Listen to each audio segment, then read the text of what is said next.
When I run into people these days, they often ask me, how is the movie business? You know, I was blessed enough to have a long career in the film and TV business in New Mexico. The answer to their question is sadly that the film business is dead. But not just New Mexico. California and Georgia are suffering and are all but dead as well. Right now, as I make this video, New Mexico has 0 productions filming. 0 productions even in prep or scouting. There's nothing here. There's nothing. There used to be 20 or 30 at a time. And by used to, I mean all the time. It used to be very lucrative. Georgia is just as bad, if not worse. Formerly the headquarters for Marvel and Disney, their studios and stages are currently completely empty. Thousands are out of work with nothing in sight, including yours truly. The truth is, like many once thriving industries in the United States, most movies are now made overseas to take advantage of cheap labor. Spider-Man Brand New Day was filmed entirely in the United Kingdom. Now, would this for any reason sway my opinion of the film itself? Nah, the movie sucked on its own.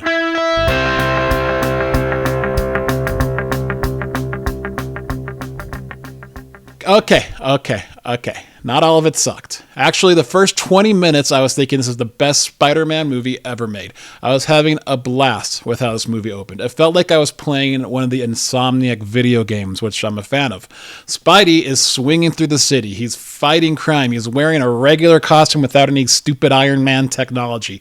He's taken out classic villains like Scorpion and Tombstone, stopping only to do recognizable comic book poses.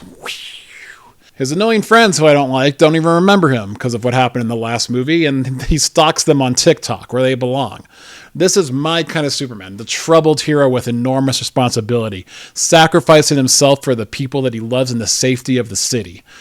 Although I do like Tom Holland as Spider-Man, I never really liked his MCU Sony movies.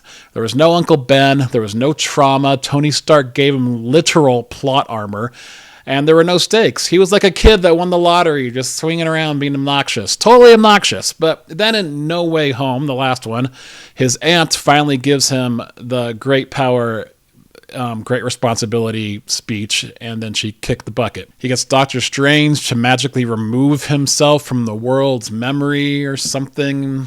I mean, as dumb as that is, I was satisfied as a Spider fan. Spidey in this film is doing all the cool Spidey stuff, fighting crime. My Spider-Man is a lonely, conflicted character. My Spider-Man is actual stakes. The opening of the film was my Spider-Man. The rest, not so much. But before I start complaining, I'll tell you what else I like. The movie looks great. It's colorful and vibrant for once. The production design looks great. They made the stupid street in stupid Glasgow, Scotland look like Brooklyn.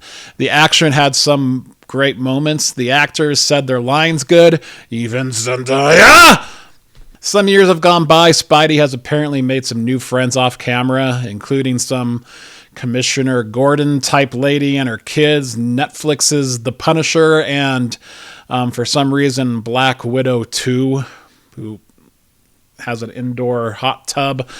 This movie throws in Hulk for good measure and some ninjas. There's also a new shield, I guess, called Damage Control, headed up by a Temu Nick Fury. And then there's a new mysterious villain. And that's where the movie lost me. One of the best things about Spider-Man is its large bench of a rogues gallery.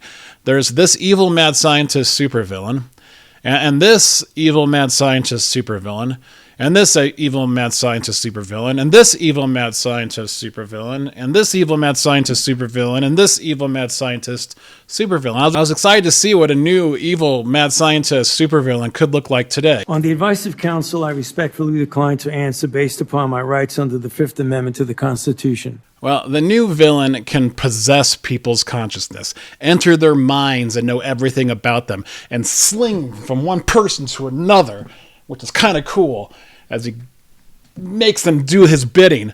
I was certain I knew who this was. I recently played the video game Spider-Man 2 from Insomniac, and there was this Chinese evil mad scientist supervillain called Mr. Negative that could do exactly that. He had these dark and light powers, and he could enter your mind and fish out your trauma. So I thought Mr. Negative was cool. I was excited to see him on the big screen. It was Max from Stranger Things. Yeah, basically the big villain in this movie is a teenage girl. A 4-foot brooding teenage girl who's not actually a villain. And then there's the reveal of who this girl is. It sucks. She's playing Jean Grey, the X-Men, but with no Charles Xavier, no Cyclops, no school. She's just some broody empath chick who randomly has a stupid sister, gets kidnapped by the stupid damage control so they can make a stupid Cerebro thing, and they somehow kill her. It's convoluted and it's pointless, and I hated it. And so there's that. And then there's Spider-Man. Apparently he's going through spider puberty. It's giving him a headache, so he visits Bruce Banner, who gives him an mRNA inhibitor. On the advice of counsel, I respectfully decline to answer based upon my rights under the Fifth Amendment to the Constitution. Well, the thing can suppress his spider transformation. He mocks it up, and it's the same way it prohibits Bruce from becoming the Hulk or something. Anyway, Peter is getting super spider powers, and I knew where this was going. But the pain, it's excruciating. Ah!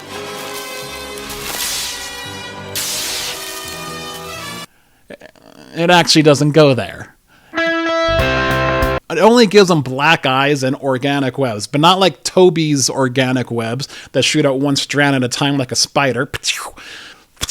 No, it spews cobwebs out of his wrists like a sink with a broken faucet. Just it's weird. It's kind of gross, and it's just like, does he need water after that? There's a lot of questions like that in this movie. Like, where does Peter get his money? It doesn't seem like he has a job like he usually does at the Daily Bugle. This Peter Parker is not in the Daily Bugle.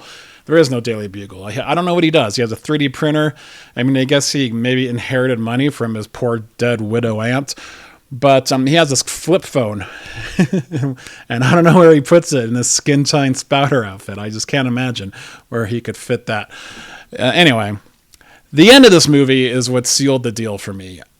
Jean Grey, the X-Men, couldn't get into Peter Parker's head because of, I don't know, maybe his spider mRNA, I guess. On the advice of counsel, I respectfully decline. But at the end, when she's in the poor man's Cerebro, she gets in there. Spider-Man takes a bullet for her, and then they're the best of friends.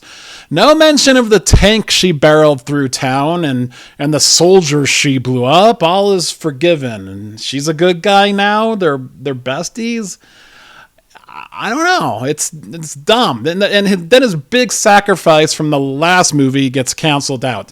He becomes friends with his old friends, jeopardizing their lives once again. Now, you might ask yourself, can't I just enjoy the movie for what it is like everyone else? Do I have to be bogged down with what could have been or how I would personally prefer it? Don't I get sick of whining about comic book movies? Shouldn't I focus on doing something productive or bringing joy to the world? On the advice of counsel, I respectfully decline to answer based upon my rights under the Fifth Amendment to the Constitution.